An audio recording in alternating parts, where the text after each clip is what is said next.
प्राचीन समय में विद्यार्थी गुरुकुल में रहकर ही पढ़ा करते थे। बच्चों की शिक्षा ग्रहण करने के लिए गुरुकुल में भेजा जाता था। बच्चे गुरुकुल की सानिध्य में आश्रम की देखभाल भी किया करते थे और अध्ययन भी किया करते थे। वरदराज को भी सभी की तरह गुरुकुल में भेज दिया गया। वहाँ आश्रम में अपने साथियों के साथ घुलने मिलने लगा, लेकिन वह पढ़ने में बहुत ही कमजोर था। गुरुजी की कोई भी बात उसके बहुत कम समझ में आती थी। इस कारण सभी के बीच वह उपहास का कारण बनता है। उसके सारे साथी अगली कक्षा में चले गए, लेकिन वह आगे नहीं बढ़ पाया। गुरुजी ने भी आखिरकार हार मानकर उसे बोला, बेटा वरदराज, मैंने सारे प्रयास करके देख लिए हैं।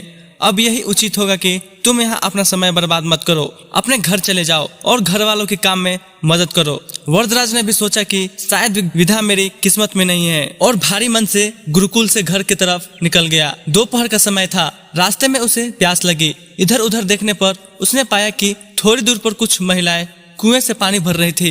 वह कुएं के पास गया।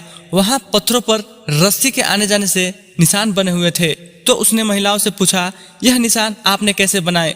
तो एक महिला ने जवाब दिया, बेटे, यह निशान हमने नहीं बनाए, यह तो पानी खींचते समय इस कोमल रस्सी के बार बार आने जाने से ठोस पत्थर पर भी ऐसे निशान बन गए।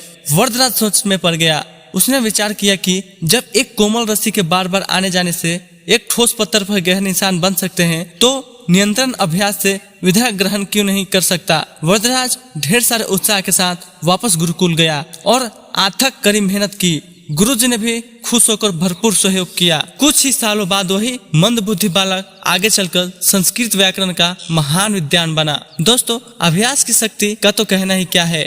यह आपके हर सपने को पूरा करेगी। अभ्यास बहुत जरूरी है, चाहे वो खेल में हो या पढ़ाई में हो या किसी चीज में। बिना अभ्यास के आप सफल नहीं हो सकते। अगर आप बिना अभ्यास के केवल किस्मत के भरोसे रहोगे तो आखिर में आपको पछतावे के सिवा और कुछ हाथ नहीं लगेगा। इसलिए अभ्यास के साथ धैर्य, परिश्रम और लगन रखकर आप अपनी मंजिल के पाने के लिए जुट जाओ। दोस्तों, अगर यह कहानी अच्छी लगी हो तो चैनल को सब्सक्राइब जरूर करें।